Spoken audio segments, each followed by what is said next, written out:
Goodness T വിയുടെ പ്രിയ പ്രേക്ഷകർക്ക് മനസ്സ് നിറഞ്ഞെന്ന പ്രോഗ്രാമിലേക്ക് യേശുനാമത്തിൽ സ്വാഗതം. ഇന്ന് ഞങ്ങൾ പരിചയപ്പെടുത്തുന്നു കണ്ണൂർ ജില്ലയിൽ ഉളിക്കൽ സ്വദേശി ബിജു മാണിക്കത്താനാണ്. അദ്ദേഹത്തിൻ്റെ ആത്മീയ ജീവിതവും ജീവകാരുണ്യ പ്രവർത്തനങ്ങളും നമുക്ക് ഈ പ്രോഗ്രാമിലൂടെ അടുത്തറിയാം. ഒരിക്കൽ കൂടി എല്ലാവർക്കും ഈ പ്രോഗ്രാമിലേക്ക് സ്വാഗതം.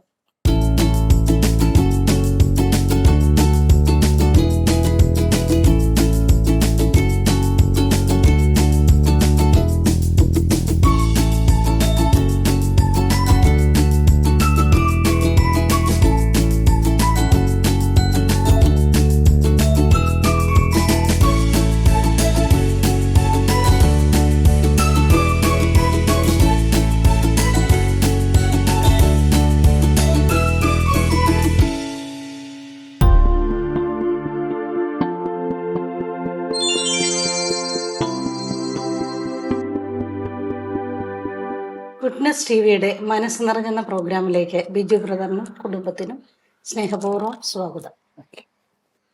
നമ്മുടെ പ്രേക്ഷകർക്ക് വേണ്ടി ബിജു ബ്രദറിനെ ഒന്ന് സ്വയം പരിചയപ്പെടുത്താമോ? എൻ്റെ പേര് ബിജു മാണിക്കത്താൻ. ഞാൻ തലശ്ശേരി അതിരൂപതയിൽ ഉളിക്കൽ ഉണ്ണിമിശിഹ ഇടവകമാണ്. ഞാൻ ഒരു ഓട്ടോറിക്ഷ ഡ്രൈവറാണ്. അതോടൊപ്പം ഭാര്യയും 4 മക്കളുമാണ് എനിക്കുള്ളത്. തമ്പുരാൻ്റെ വലിയ കരുണയാൽ ഞാൻ ഒരു ദേവാലയ ശുശ്രൂഷയായിരുന്നു. ഇപ്പോൾ ഈ ഒരു ശുശ്രൂഷ മേഖലയിലാണ് ഞാനുള്ളത്. ബിജുവിൻ്റെ അച്ഛനും അമ്മച്ചിയൊക്കെ? ചാച്ചനും അമ്മയും മരിച്ചുപോയി. പിന്നെ ജീവിത പങ്കാളിയുടെ അമ്മയുണ്ട് ഇവിടെ.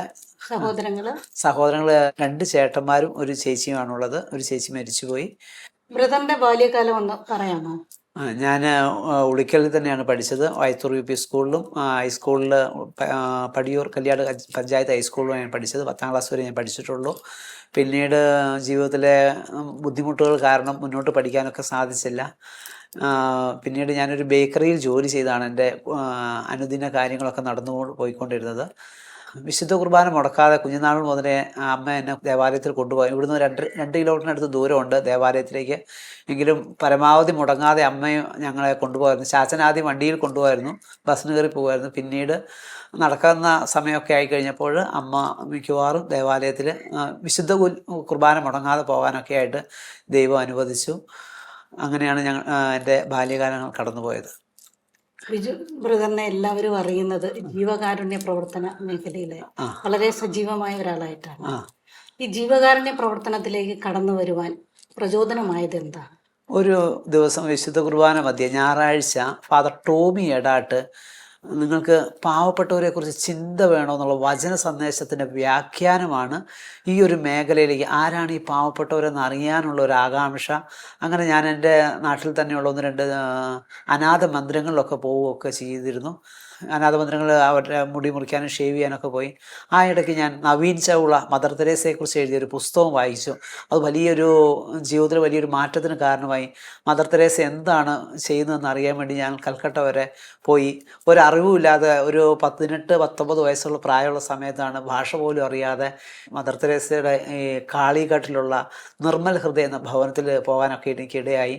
അവിടെ മദർ തെരേസയുടെ സിസ്റ്റേഴ്സ് അവരെ വളരെ സ്നേഹത്തോടെ പരിചരിക്കുന്നത് കണ്ടപ്പോൾ കൂടുതൽ എനിക്ക് ചെയ്യുവാനൊക്കെ ആയിട്ട് പ്രചോദനമായി. അതോടൊപ്പം അനാഥ മന്ദിരങ്ങളിൽ രോഗികളെയും കൊണ്ട് മെഡിക്കൽ കോളേജിലൊക്കെ പോകുമ്പോൾ കൂടെ നിൽക്കാൻ ആരും ഇല്ലാത്ത സാഹചര്യത്തിൽ ഞാൻ അവരോടൊപ്പം അവരുടെ ബൈസ്റ്റാൻഡറായിട്ട് ഒരാഴ്ചയൊക്കെ നിൽക്കുവാനൊക്കെ, അങ്ങനെയാണ് ഈ ശുശ്രൂഷ മേഖലയിലേക്ക് ഞാൻ ഇറങ്ങുന്നത്.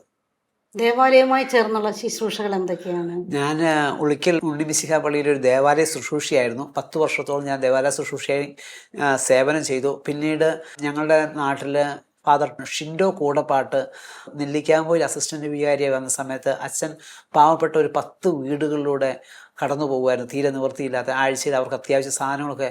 അച്ഛൻ പോയതിന് ശേഷം അത് മുന്നോട്ട് പോകാനൊന്നും സാധിച്ചില്ല. അപ്പോൾ സെഹിയോനിൽ ഒരു ധ്യാനത്തിൽ പങ്കെടുക്കുന്ന അവസരത്തിൽ ഞാൻ ചെയ്യുന്ന ശുശ്രൂഷകളെക്കുറിച്ച് അവിടെ കൗൺസിലിംഗ് നടത്തിയൊരു സിസ്റ്റർ എന്നോട് പറയും, ഈ ശുശ്രൂഷ ദൈവം ആഗ്രഹിക്കുന്നുണ്ട്, മുന്നോട്ട് കൊണ്ടുപോകണമെന്ന്. സിസ്റ്റർ ഞാൻ പറയാതെ തന്നെ എന്നോട് ഈ ശുശ്രൂഷകളെക്കുറിച്ച് വളരെ വ്യക്തമായിട്ട് സിസ്റ്റർ എന്നോട് പറയുകയൊക്കെ ചെയ്തു. ഈശോ ആഗ്രഹിക്കുന്നു ഈ ശുശ്രൂഷ മുന്നോട്ട് കൊണ്ടുപോകാൻ. അങ്ങനെയാണ് ഞാൻ കൂടുതൽ ആളുകളിലേക്ക് കടന്നു ചെല്ലുവാനും വീടുകളിൽ തളർന്നു കിടക്കുന്നവരും ക്യാൻസർ രോഗികളും കടപ്പ് രോഗികളും അതുപോലെ ഡയാലിസിസ് ചെയ്യുന്ന ഏകദേശം 1000-നടുത്ത് കുടുംബങ്ങളിലൂടെ ഇപ്പോൾ കടന്നു പോകാനായിട്ട് സാധിക്കുന്നുണ്ട്. അതോടൊപ്പം നിരവധി വീടുകളുടെ പണികൾ നടന്നുകൊണ്ടിരിക്കുന്നുണ്ട്. 10-25ഓളം വീടുകളുടെ പണി പൂർത്തിയാക്കുവാൻ ദൈവം അവസരം നൽകി. അങ്ങനെ പാവപ്പെട്ട അപ്പച്ചനും അമ്മച്ചിയും തന്നെ താമസിക്കുന്ന അവർ വാടകയ്ക്ക് താമസിക്കുന്നുണ്ടായിരുന്നു. അപ്പോൾ അവർക്ക് വാടക കൊടുക്കാൻ നിവൃത്തിയില്ലാത്ത ഒരു സാഹചര്യത്തിൽ ഞങ്ങൾ എല്ലാ മാസവും വാടക കൊടുത്തുകൊണ്ടിരുന്നു. അന്നേരം ഒരു ദിവസം ചോർന്നൊലിക്കുന്നുണ്ടെന്ന് പറഞ്ഞപ്പോൾ അപ്പച്ചനോട് ആ വാടക കെട്ടിടത്തിലെ ഉടമസ്ഥൻ പറഞ്ഞു, നിങ്ങൾക്ക് സൗകര്യമുണ്ട് ഇവിടെ നിന്നാൽ ഇല്ല, നിങ്ങൾ ഇറങ്ങിപ്പോക്കോളാൻ പറഞ്ഞു.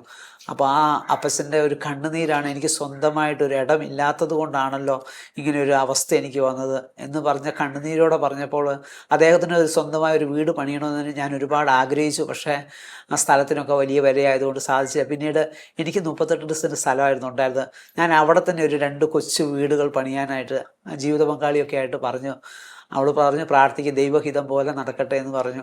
ബ്രദറിന്റെ ശുശ്രൂഷകളിൽ ദൈവത്തിന്റെ ഇടപെടലുകൾ കണ്ട് അനുഭവിച്ച നിമിഷങ്ങളെ ഒന്ന് ഷെയർ ചെയ്യാമോ? ഏറ്റവും പ്രധാനമായിട്ട് ഞാൻ വിശുദ്ധ കുർബാനയുടെ മുമ്പിൽ ആരാധനയ്ക്ക് പോയിരിക്കും. ഞങ്ങളുടെ അടുത്ത് ഇരിട്ടിയിൽ ഒരു നിത്യാരാധന ചാപ്പലുണ്ട്. ജീവിതത്തിൽ പ്രതിസന്ധികളൊക്കെ വരുമ്പോൾ, ചില കാര്യങ്ങൾ തടസ്സങ്ങൾ നേരിടുമ്പോൾ ഞാൻ വിശുദ്ധ കുർബാനയുടെ മുമ്പിൽ ഒരു ദിവസം മുഴുവനൊക്കെ ചിലവഴിക്കാനായിട്ട് ശ്രമിക്കും. അപ്പോൾ എന്ത് പ്രതിസന്ധി വന്നാലും അത് ആ വിശുദ്ധ കുർബാനയുടെ മുമ്പിൽ, ആരാധനയുടെ മുമ്പിൽ 1 മണിക്കൂറൊക്കെ 2 മണിക്കൂറൊക്കെ ഇരുന്ന് കഴിയുമ്പോൾ പൂർണ്ണമായിട്ടും അത് മാറിപ്പോകാറുണ്ട്. അത് ചില രോഗികൾ ഡിസ്ചാർജ് ആകാൻ പൈസ ഇല്ലാതെ ബുദ്ധിമുട്ടുമായിരിക്കും. അപ്പോൾ ദിവ്യകാരുണ്യത്തിന് മുമ്പിലിരിക്കുമ്പോൾ ഇന്നയാളുടെ അടുത്ത് പോയി ചോദിക്കുക, അല്ലെങ്കിൽ നമ്മൾ ആ ദിവ്യകാരുണ്യത്തിന് മുമ്പിൽ ഇരിക്കുന്ന സമയത്ത് ആരെങ്കിലും വിളിച്ചിട്ട് ചോദിക്കുക, എന്തെങ്കിലും അത്യാവശ്യമുണ്ടോ, ആരെങ്കിലും സഹായിക്കേണ്ടതുണ്ടോ എന്ന് നമ്മളെ വിളിച്ച് ചോദിക്കുകയും നമ്മൾ ഈ സഹായം ലഭിക്കേണ്ട ആളെ നേരിട്ട് കൊണ്ടുപോയി കാണിക്കുകയും ചെയ്യാറുണ്ട്. അതുപോലെ തന്നെ വീടുകളുടെ പണി നടക്കുന്ന സമയത്ത് ചിലപ്പോൾ പല ആളുകളുടെ അടുത്ത് പോയി നമ്മൾ സഹായം ചോദിച്ചിട്ട് ലഭിക്കാത്ത സമയത്ത് വിശുദ്ധ കുർബാനയിൽ പങ്കെടുത്ത് ദിവ്യകാരുണ്യത്തിന് മുമ്പിൽ ആരാധനയ്ക്ക് ഇരുന്ന് കഴിയുമ്പോൾ നമ്മളെ വിളിച്ചിട്ട് ആളുകൾ ചോദിക്കും, എന്തെങ്കിലും അത്യാവശ്യമുണ്ടോ, ആർക്കെങ്കിലും എന്തെങ്കിലും ചെയ്ത് കൊടുക്കേണ്ടതുണ്ടോ എന്ന് ചോദിക്കും. അപ്പോൾ നമ്മൾ ഒരു 100 കല്ലിന് വേണ്ടിയിട്ടാണ് സഹായം ചോദിക്കുന്നതെങ്കിൽ അവർ നമ്മളോട് ചോദിക്കും, നിങ്ങൾക്ക് എത്ര കല്ലാണ് മൊത്തം വേണ്ടത്, അത് മുഴുവൻ മേടിച്ച് തരും. ഒരു 10 ചാക്ക് സിമെൻറ്റ് തരുമോ എന്ന് ചോദിക്കുമ്പോൾ നിങ്ങൾക്ക് മൊത്തം എത്ര ചാക്ക് സിമെൻറ്റ് വേണം, അത് മുഴുവൻ ചില വ്യക്തികൾ തരും. അതുപോലെ തന്നെ ഇപ്പോൾ ഈ അടുത്തൊരു നാളിൽ ഞങ്ങളുടെ നാട്ടിൽ തന്നെ ഒരു സഹോദരന് 24 വർഷമായിട്ട് ഭവനമില്ലാതെ വാടക വീട്ടിലാണ്. അവരുടെ ഭവനത്തിലേക്ക് പോകാനൊരു വഴിയില്ലാതെ ബുദ്ധിമുട്ടുകയായിരുന്നു. അപ്പോൾ പല ആളുകളോടും ഷെയർ ചെയ്തു. ഏകദേശം 5 ലക്ഷം രൂപ വേണമായിരുന്നു വഴിക്ക് വേണ്ടിയിട്ട്. അപ്പോൾ അത് 5 ലക്ഷം രൂപ കൊടുത്ത് വഴി മേടിക്കാൻ ആരും തയ്യാറില്ല. പക്ഷേ ഒരു സാറ് മുന്നോട്ട് വന്നിട്ട് പറഞ്ഞു, നമുക്കത് ചെയ്തു കൊടുക്കാം എന്ന് പറഞ്ഞ് ഒരു ദൈവത്തിൻ്റെ വലിയൊരു ഇടപെടൽ ആ സഹോദരൻ പറയുകയുണ്ടായി. ഓട്ടോ ഓടിച്ച് ജീവിക്കുന്ന ആ സഹോദരൻ പറയുകയുണ്ടായി, ഞാൻ സ്വപ്നം കാണുകയാണോ ശരിക്കും ഇത് സംഭവിച്ചതാണോ എന്ന് ഇപ്പോഴും എനിക്ക് ഉറപ്പായിട്ടില്ല. ദൈവത്തിൻ്റെ സഹോദരനും വിശുദ്ധ കുർബാന മുടക്കാത്തൊരു സഹോദരനാണ്, 2 കുഞ്ഞുങ്ങളാണ്, രോഗിയായ ഒരു അമ്മയുണ്ട്. അതുകൊണ്ടൊക്കെ ആ സഹോദരൻ വളരെ ബുദ്ധിമുട്ടിയാണ് കഴിയുന്നത്. ഇപ്പോൾ ആ സഹോദരൻ ഒരു വഴിയായ ഒരു വലിയൊരു ആനന്ദത്തിൽ, പരിശുദ്ധാത്മാവിൻ്റെ വലിയൊരു ആനന്ദം അനുഭവിക്കാനായിട്ട് സാധിക്കുന്നുണ്ട്.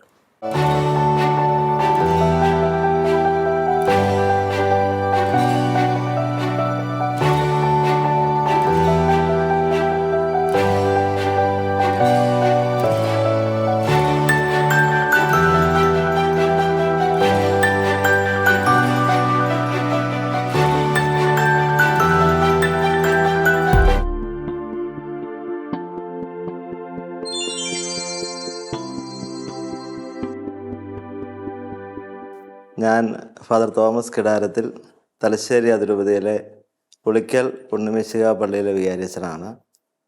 ഈ ഇടവാംഗമായ മാണിക്കത്താൻ ബിജുവിനെ പരിചയപ്പെടുത്തുന്നതിൽ എനിക്ക് ഒത്തിരി സന്തോഷമുണ്ട്. ദൈവ പൈതൽ എന്നാണ് ബിജു ഈ നാട്ടിൽ അറിയപ്പെടുന്നത് തന്നെ. ബിജുവിൻ്റെ ജീവിതം വലിയൊരു കാരുണ്യത്തിൻ്റെ മുഖമാണ്. ഈശോയുടെ സ്നേഹവും കാരുണ്യവും താൻ കണ്ടുമുട്ടുന്ന അനേകം പാവപ്പെട്ടവർക്ക് നിസ്സീമമായി പരിധികളില്ലാതെ പങ്കുവെച്ചു കൊടുക്കാനായിട്ട് ബിജുവിന് സാധിക്കുന്നുണ്ട്. മദർ തെരേസയുടെ ജീവിതത്തിൻ്റെ നല്ല മാതൃക സ്വീകരിച്ചുകൊണ്ടാണ് ബിജു ഈ പ്രവർത്തനങ്ങളെല്ലാം നടത്തിക്കൊണ്ടിരിക്കുന്നത്. ഇതിനോടകം തന്നെ ബിജു തൻ്റെ 38 സെൻറ്റ് സ്ഥലത്തിൽ പകുതിയോളം സ്ഥലം 2 കുടുംബങ്ങൾക്ക് വീട് വെച്ച് നൽകുകയും 2 കുടുംബങ്ങൾക്ക് ഒരു തണൽ ഒരുക്കുകയും ചെയ്തിട്ടുണ്ട്. അതോടൊപ്പം തന്നെ അനേകം ആയിരങ്ങൾക്കാണ് ബിജുവിൻ്റെ സഹായം ഓരോ മാസവും എത്തിക്കൊണ്ടിരിക്കുന്നത്. വളരെ പ്രധാനമായും ആരും സഹായിക്കാനില്ലാത്ത, കയറി കിടക്കാനായിട്ടൊരു ഇടം പോലും ഇല്ലാത്ത അനേകം പേർക്ക് ബിജു ഇപ്പോൾ തന്നെ ഏകദേശം 1000-ഓളം വീടുകൾ നിർമ്മിച്ച് നൽകിയിട്ടുണ്ട്. അതോടൊപ്പം തന്നെ ഇങ്ങനെ നിർമ്മിച്ച് നൽകുന്ന വീടുകളിലെ പാവപ്പെട്ടവർക്ക് ആവശ്യമായ സമയത്ത് സഹായമായി മരുന്ന്, അതുപോലെ തന്നെ അവിടെയുള്ള കുട്ടികൾക്ക് പഠന സഹായം, ഇനി അവർ ആശുപത്രിയിലാണെങ്കിൽ അവർക്ക് കൂട്ടിരിക്കാനായിട്ട് ബിജുവിൻ്റെ സഹായം, അങ്ങനെ വിവിധങ്ങളായ രീതിയിലാണ് ബിജു സഹായം ചെയ്തുകൊണ്ടിരിക്കുന്നത്.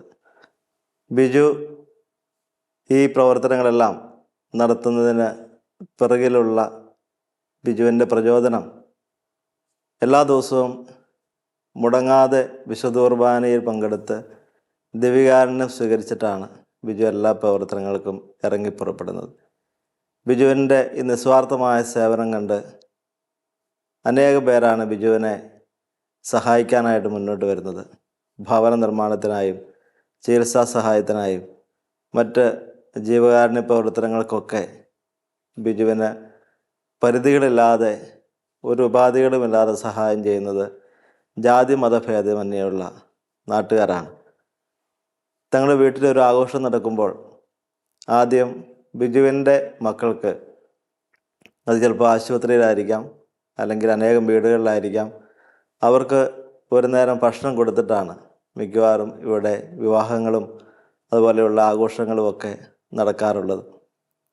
അവർ ക്ഷണിച്ച് വരുന്നവർക്ക് വിരുന്ന് കൊടുക്കുന്നതിന് മുൻപ് തന്നെ പാവപ്പെട്ടവരായിട്ടുള്ള ബിജുവിൻ്റെ പ്രിയപ്പെട്ടവർക്ക് ഭക്ഷണം കൊടുത്തതിന് ശേഷമാണ് സാധാരണ വിവാഹ വിരുന്നുകളിലൊക്കെ ഭക്ഷണം വിളമ്പുന്നത്. ബിജു ഈ നാട്ടുകാർക്കെല്ലാം വളരെ പ്രിയപ്പെട്ടവനാണ്. ഏത് ആവശ്യത്തിനും എപ്പോൾ വിളിച്ചാലും, അത് മരുന്നിനാണെങ്കിലും രോഗികളെ ആശുപത്രികളിൽ എത്തിക്കാനാണെങ്കിലും ഇനി ബ്ലഡ് വേണ്ട സമയത്താണെങ്കിലും ഏതാവശ്യത്തിനും ജീവകാരുണ്യ പ്രവർത്തനങ്ങൾക്ക് ബിജു മുൻപന്തിയിലുണ്ട്. ബിജുവിൻ്റെ ഈ ജീവകാരുണ്യ പ്രവർത്തനങ്ങളെ സഭയും സമൂഹവും എന്നും ആദരിച്ചിട്ടുണ്ട്. 2016 ചിറ്റലപ്പള്ളി അവാർഡും ലയൺസ് ക്ലബ് അവാർഡും തലശ്ശേരി അതിരൂപതയുടെ മിഷൻ ലീഗിൻ്റെ അവാർഡും ഇടവകയുടെ ആദരവുമൊക്കെ അനേക തവണ ബിജുവിന് ലഭിച്ചിട്ടുണ്ട്. കർത്താവിൻ്റെ സ്നേഹം ഹൃദയത്തിലാവോളം അനുഭവിച്ചറിഞ്ഞ് ആ സ്നേഹം മറ്റുള്ളവർക്ക് ഒത്തിരി പങ്കുവെച്ച് നൽകുന്ന ബിജുവിൻ്റെ ജീവകാരുണ്യ പ്രവർത്തനങ്ങളും ഉപവിപ്രവർത്തനങ്ങളും അനേകർക്ക് വലിയ പ്രചോദനമാണ്. ബ്രദറിന്റെ ജീവിതത്തിൽ കുടുംബത്തിന്റെ സപ്പോർട്ട് എങ്ങനെയാണ് ഈ ശുശ്രൂഷകൾക്കൊക്കെ? ഞാൻ വിവാഹിതനായിട്ട് ഏകദേശം 19 വർഷമായി. മൂത്ത മകൻ അനുഗ്രഹ്, ജീവിത പങ്കാളിയുടെ പേര് ഷെല്ലി എന്നാണ്, വിധേയത്തിൽ കുടുംബമാണ്.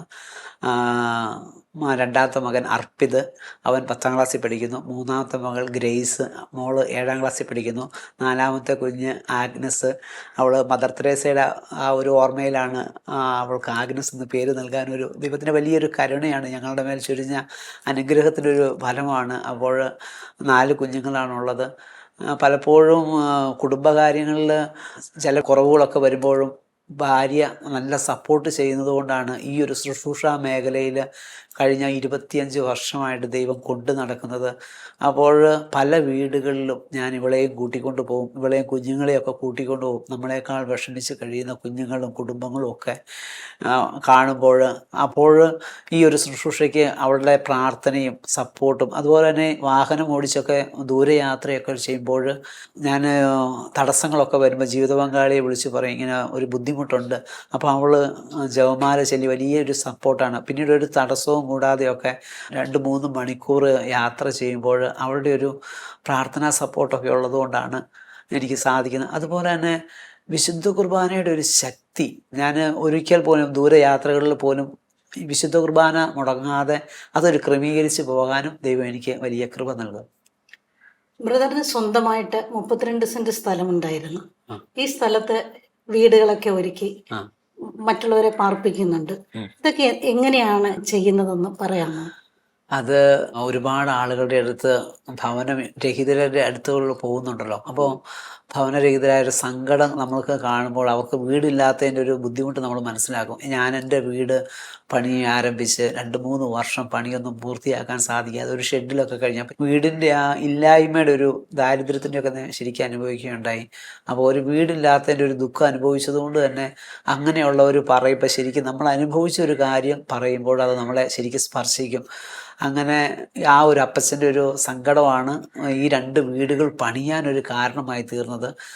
ഈ 2 വീടുകൾ പണിതതിന് ശേഷം 10-25ഓളം ആളുകൾ എനിക്ക് സ്ഥലങ്ങൾ തരികയും അത് ഇല്ലാത്ത ആളുകൾക്ക് വീട് പണിത് കൊടുക്കാൻ പല ആളുകളിലൂടെയൊക്കെ സാധിക്കുകയൊക്കെ ചെയ്തിട്ടുണ്ട്. അപ്പൊ ഈ വീട്ടിൽ ഇപ്പോൾ ആൾക്കാർ താമസിക്കുന്നുണ്ടോ? ഇപ്പോൾ കഴുത്തിന് താഴേക്ക് തളർന്ന ഒരു ചെറുപ്പക്കാരനാണുള്ളത്. അദ്ദേഹം 3 വർഷത്തോളമായി തളർന്നു കിടക്കുകയാണ്.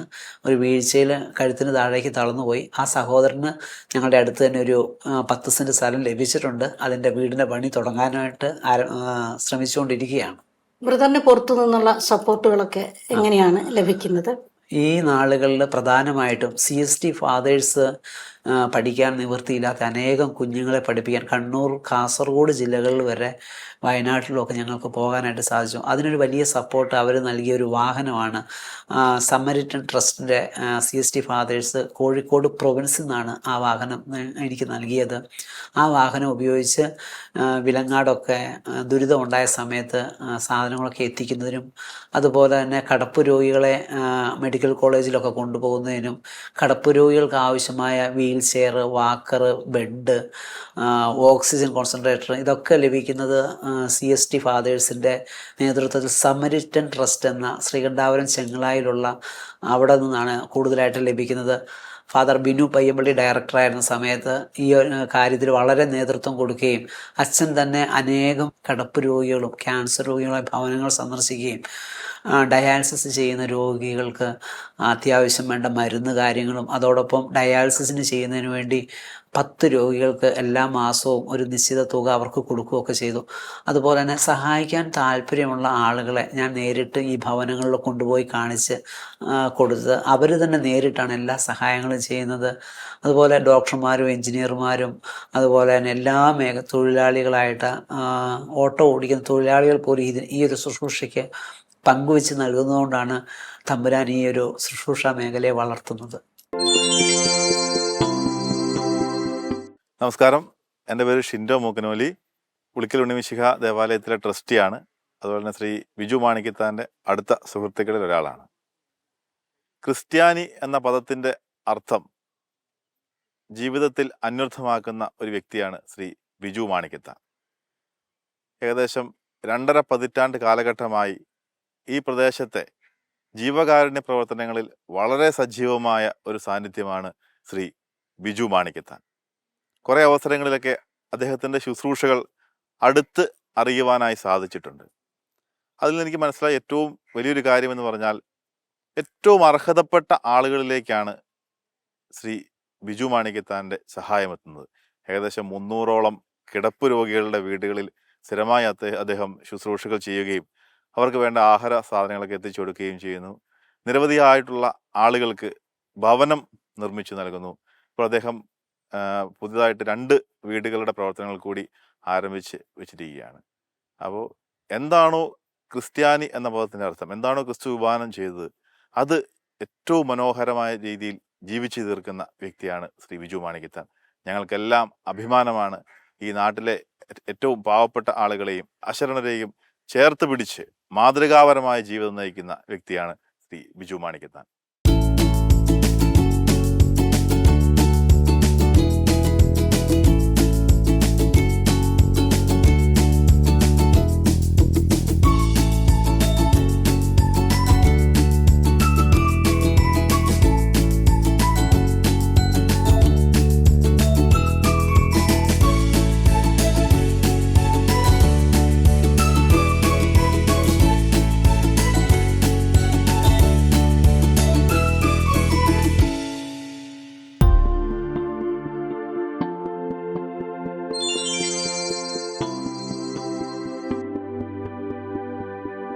ബ്രദർ കുടുംബാംഗങ്ങളെയൊക്കെ ഒന്ന് പരിചയപ്പെടുത്താമോ? ആ, ഭാര്യ ഷെല്ലി വിധേയത്തിൽ, മൂത്ത മകൻ അനുഗ്രഹ്, രണ്ടാമത്തെ മകൻ അർപ്പിത്, മൂന്നാമത്തെ മകൾ ഗ്രേസ്, നാലാമത്തെ മകൾ ആഗ്നസ്.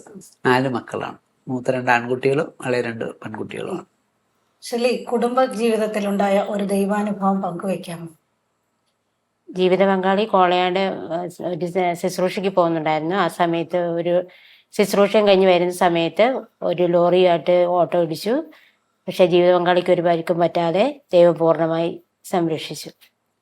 ഭൂമിയിൽ ദൈവത്തിന്റെ കരമാകാൻ ദൈവം ഉയർത്തിയ ഈ കുടുംബത്തെ ഓർത്ത് ദൈവത്തിന് നന്ദി പറയുന്നു. അതോടൊപ്പം ബ്രദറിന്റെ സമയം ഞങ്ങളോടൊപ്പം ചിലവഴിച്ചതിന് നിങ്ങൾക്ക് കുടുംബത്തിന് നന്ദി പറയുന്നു. ഏറെ സ്നേഹത്തോടെ ദൈവത്തിന് നന്ദി പറയുന്നു. നിങ്ങളുടെ എല്ലാ വലിയ സാന്നിധ്യത്തെ ഓർത്ത് ഞാൻ ദൈവത്തിന് നന്ദി പറയുന്നു. ദൈവത്തിന് സ്തുതി. നാം ഈ സമയം ഇത്രയും ബിജു ബ്രദറിനെ ശ്രവിക്കുകയായിരുന്നു. തൻ്റെ ജീവിതത്തിൽ തൻ്റെ കുടുംബത്തിലെ ഓരോ വ്യക്തികളെയും അവർക്ക് ആവശ്യമുള്ളത് എന്താണെന്നറിഞ്ഞ് പ്രവർത്തിക്കുന്നത് പോലെ സഹജീവിയെയും കരുതുവാൻ ദൈവം ഈ മകനെ ഇത്രമാത്രം ഉയർത്തി. എല്ലാം ദൈവമഹത്വത്തിനായി തൻ്റെ സഹജീവിയെ കൂടി കരുതുന്ന അദ്ദേഹത്തിൻ്റെ ഈ ജീവിതം എല്ലാവർക്കും ഒരു പ്രചോദനമാകട്ടെ. മറ്റൊരു വ്യക്തിയുടെ വിശേഷവുമായി അടുത്ത എപ്പിസോഡിൽ നമുക്ക് കണ്ടുമുട്ടാം. നന്ദി, നമസ്കാരം.